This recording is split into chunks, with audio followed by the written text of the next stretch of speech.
Corps commander house میں صوبائی کابینہ کا کوئی اجلاس نہیں ہوا.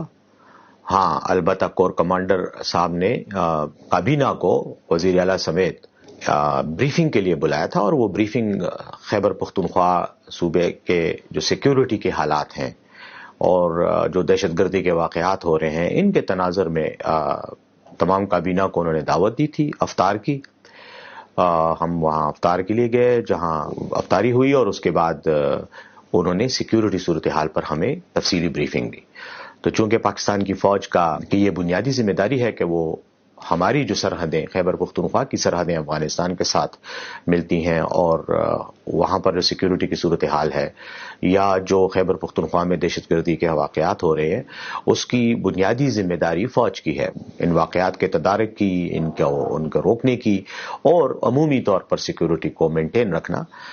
چونکہ فوج کی ذمہ داری ہے اس لیے انہوں نے ہمیں بریفنگ بھی دی، اور اس میں انہوں نے یہ بھی بتایا کہ خیبر پختونخوا کی حکومت کے ساتھ فوج کا تعاون ہونا چاہیے، اور ہمارے آپس کے جو ایک ریلیشن شپ ہے وہ ایسا ہونا چاہیے تاکہ جہاں جہاں کوئی پرابلم پیدا ہو دہشت گردی سے نمٹنے کے حوالے سے تو اس تناظر میں ہمارے ایک باہمی رابطہ اور تعاون وہ زیادہ فعال ہو. نہیں، کور کمانڈر ہاؤس کے ساتھ اس کا کوئی تعلق نہیں ہے. 11 کور کا جو ہیڈ کوارٹر ہے وہاں بریفنگ ہوئی، اور اس کے بالکل سامنے کور آفیسرز میس ہے، وہاں پہ پہلے افطاری ہوئی، وہاں ہم جمع ہوئے، افطاری کی، نماز مغرب ادا کی.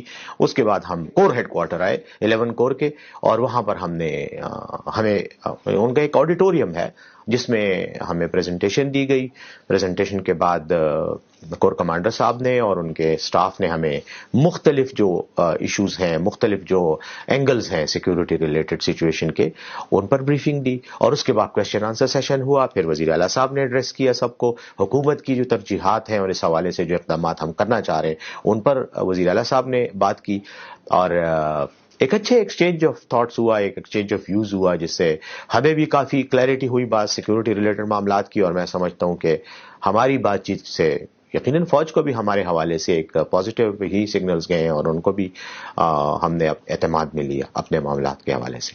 تو پہلے تو کور کمانڈر ہاؤس میں نہیں ہوا، کور ہیڈ کوارٹر میں ہوا، اجلاس نہیں ہوا، بلکہ ان کی دعوت پر ہم گئے اور انہوں نے ہمیں افطار کی دعوت دی، اور اس کے بعد انہوں نے ہم سیکیورٹی پہ بریفنگ دی. ہم پاکستان کی فوج کے کور کمانڈر کی دعوت پر کور ہیڈ کوارٹر گئے. ہم انڈیا کی فوج کی کور کمانڈر کی دعوت پر انڈین آرمی کے کور ہیڈ کوارٹر نہیں گئے. یہ ہمارا ملک ہے، ہماری فوج ہے، ہمارے بھائی ہیں، ہماری بہنیں ہیں اس فوج میں. اس ملک کے لیے وہ قربانیاں دے رہے ہیں، ہر روز دے رہے ہیں. آج بھی آپ کو پتا ہے کچھ دیر پہلے ایک واقعہ ہوا ہے، کل بھی ایک واقعہ ہوا تھا، فوج پر حملے ہوئے ہیں، شہید ہو رہے ہیں، زخمی ہو رہے ہیں. تو اگر ہم ان کے ساتھ تعلق ہی نہیں رکھیں گے تو یہ ملک کا نظام کیسے چلے گا؟ اور خاص طور پر اس ایریا میں جو ان کا اسپیسیفک ایریا ہے، جس میں ان کی ایکسپرٹیز ہے، جس میں ان کی مہارت ہے، اور جو ان کی ذمہ داری ہے یعنی سیکیورٹی، اس معاملے میں اگر ہم ان کے ساتھ رابطہ نہیں رکھیں گے تو کس کے ساتھ رکھیں گے؟